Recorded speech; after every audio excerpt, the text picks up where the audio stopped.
Commander. XCOM 2 is landing on PC this February, and if you're wondering how it stacks up against XCOM Enemy Unknown and XCOM Enemy Within, here are the 4 biggest differences I've experienced while playing the game so far. First, let's talk about psionics and psionic abilities. As you'll recall, in Enemy Unknown, psionics are a bonus set of abilities you can unlock in soldiers who have the psionic gift. Unlocking these abilities tends to happen pretty late in the game, and the powers you earn are stacked on top of your soldier's existing class and skills. My mind is my shield. Now, psionics in XCOM 2 are a whole different beast entirely. Instead of being an additive bonus, they're now a totally new soldier class unto themselves.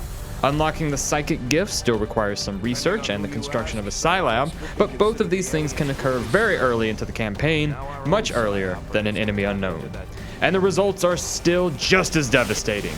Unlike the other classes, a psi soldier's abilities are pulled from a randomized pool of potential psychic skills. Some of them you'll recognize from the previous games, such as mind control, while others are totally new, like the Null Lance you're seeing here. Next up, let's talk about engineers, who weren't all that special back in Enemy Unknown. The game doled engineers out at a pretty steady pace, and you really just needed them in order to build more satellite uplinks. But in XCOM 2, oh boy, engineers are your livelihood. You need as many as you can get your hands on, and you'll still never have enough. That's because engineers are now individual units that can be assigned to various jobs around the ship, whether it's clearing out junk so you can build new rooms, or increasing the ship's power output. Nearly every room in your base has a slot for an engineer assignment, so when you're starting out in XCOM 2 and you see an engineer mission pop up, take my advice and jump on it fast. New orders, Commander?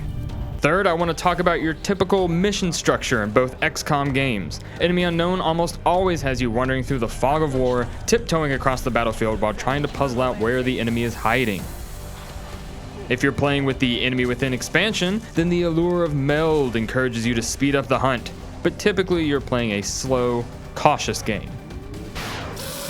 XCOM 2, on the other hand, does its best to hurry you through most of its missions. In the beginning, you're typically concealed, meaning you can move around the battlefield without alerting the aliens. Red exclamation icons indicate an enemy's range of vision, so as long as you avoid that, you can position your squad for the perfect ambush. At least, that's the ideal scenario. Each mission usually runs on some sort of timer, whether it's because you need to blow up a communications relay before reinforcements arrive, or hack a computer terminal before it triggers a security lockout. So while sneaking around unseen and all is fun, you still have to move fast if you want to complete your objective. We've got the objective in sight. For my final point, let's examine the high-level strategies of these games. In Enemy Unknown, your overarching goal was clear: build more satellites. Satellites give you coverage reduces panic, provides funds, and basically ensures you won't lose the game. Everything you do, at least in the beginning, is to help get more satellites into orbit. I'll make sure production begins immediately. Now, as you might have guessed, XCOM 2 isn't so straightforward. Here are the benefits provided by satellites, and I'm talking about funds, additional XCOM staff, and coverage over various parts of the world, are spread out across several different tasks. And these tasks are oftentimes competing with one another.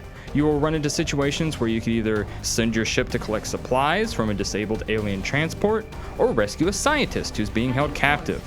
I know you had to make similar choices in Enemy Unknown when choosing between different abduction missions, but here the choice has a lot more weight to it, because you don't have the free influx of supplies and personnel coming from those satellites. Deciding how to prioritize your time in XCOM 2 is one of the game's biggest challenges, especially in the beginning when you're running low on, well, just about everything. And that'll just about do it for XCOM 2, folks. You can check out the show notes below for a link to the full written preview of the game. And if you like what you saw, why not hit that subscribe button and check out some of our other videos.